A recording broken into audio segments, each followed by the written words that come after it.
Hi, it's Steve. Today we'd like to show you how to change the surface element on your range. It's a really easy job. All we're going to need is either a number 2 Phillips or a number 2 square head screwdriver and maybe a pair of needle nose pliers. Let me show you how we do it. Now before we begin this repair, the first thing we'll need to do is to pull the range far enough forward that we can unplug it, or if it's a hardwired range, locate the electrical panel and turn off the appropriate breaker or remove the appropriate fuses.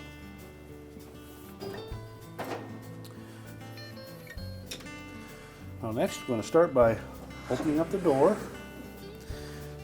and then locate 2 screws, one on either side, that secure the top to the mounting bracket and remove those screws. You can then close that door up.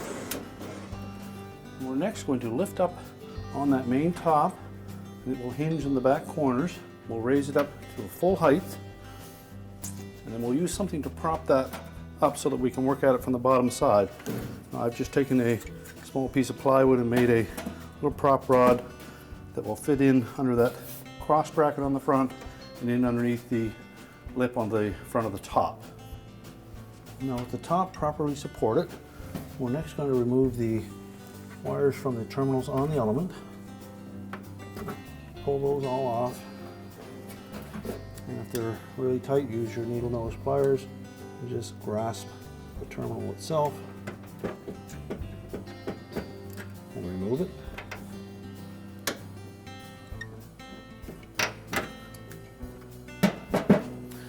And next we'll need to remove the support rod. So while holding the element against the top, we'll just put a little tension on that rod and disengage it from one end, and we can pull it right out. Remove the old element and discard it. Now with the element removed, it's a good opportunity to clean that area where it contacts the bottom of the main top.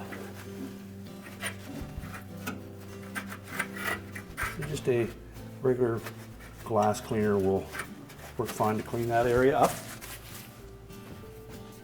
Inspect the new element first, make sure that the perimeter is in good shape. And we'll locate it in the opening. Make sure we line up that terminal block with this cutout. We're then going to install that support rod, fit one end into the hole in this bracket,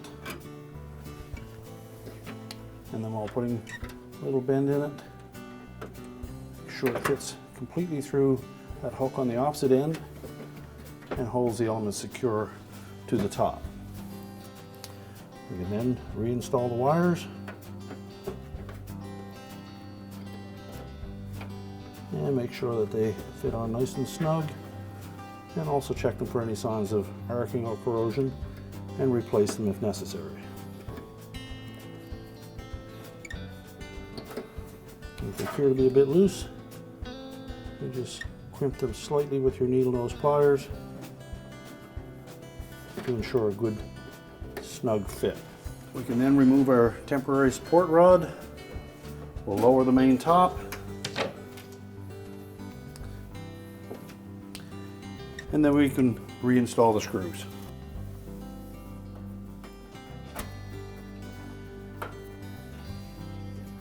And then close that door back up. We're now ready to reconnect the power, and our repair is complete.